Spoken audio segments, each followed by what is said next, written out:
श्रीनिवास नाम का एक बालक अपनी दादी के साथ एक नए गांव में रहने आया। वे दोनों गांव के साहूकार के पास पहुंचे। साहूकार अपनी तोंद फुलाए कुर्सी पर बैठा था। दादी और पोते ने साहूकार को प्रणाम किया।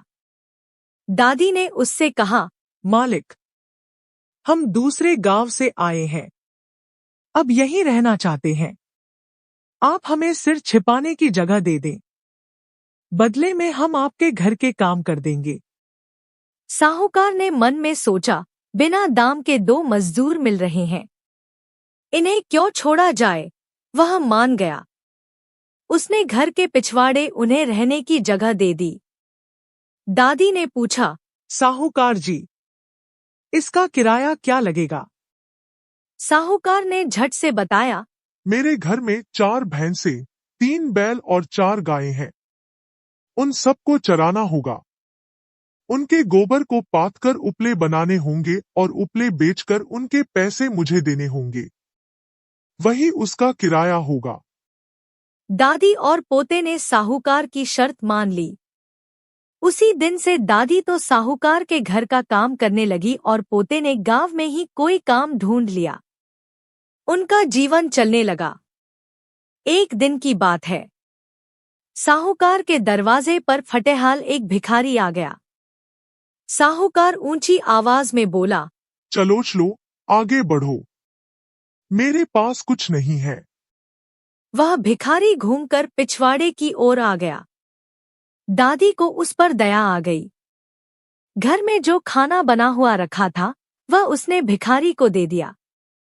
विदा होने से पहले भिखारी दादी की हथेली पर एक दमड़ी रखते हुए बोला, माँ, तुम इससे अपने पोते के लिए मुरमुरे खरीद लेना। दादी ने उस दमड़ी को अपनी संदूकची में रख दिया। वह सोच में थी कि आज अपने पोते को क्या खिलाएगी। तभी उसका पोता खेत से आया। वह भूखा था। दादी ने पोते को सारी बात बताई और कहा, संदूकची में से दमड़ी लेकर कुछ खरीद ला। जैसे ही पोते ने संदूकची खोली, सोने की चमक से सारी झोंपड़ी जगमगा उठी। उन्होंने सोना बेचकर सुंदर मकान बनाया, जमीन खरीदी, बैल खरीदे और बड़े किसान बन गए। उनकी समृद्धि देखकर सेठ ने सोचा, काश मैंने उस भिखारी को न भगाया होता। एक दिन वही भिखारी फिर उसके द्वार पर आया जिसे बहुत समय पहले उसने भगा दिया था।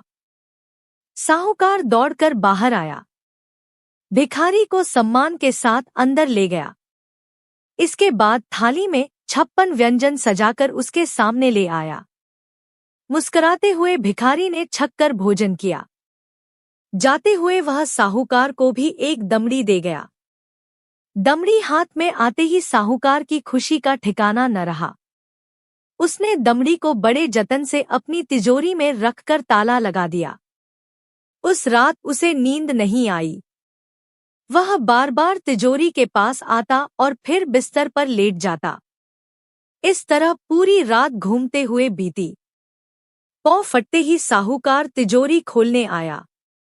सोना मिलने की खुशी में उसने अपनी आंखें बंद कर ली थी। वह सोच रहा था कि उसकी पूरी तिजोरी जगमग कर रही होगी। लेकिन यह क्या हुआ, तो बिल्कुल उल्टा। उसकी तिजोरी में रखा हुआ धन कोयला बन चुका था।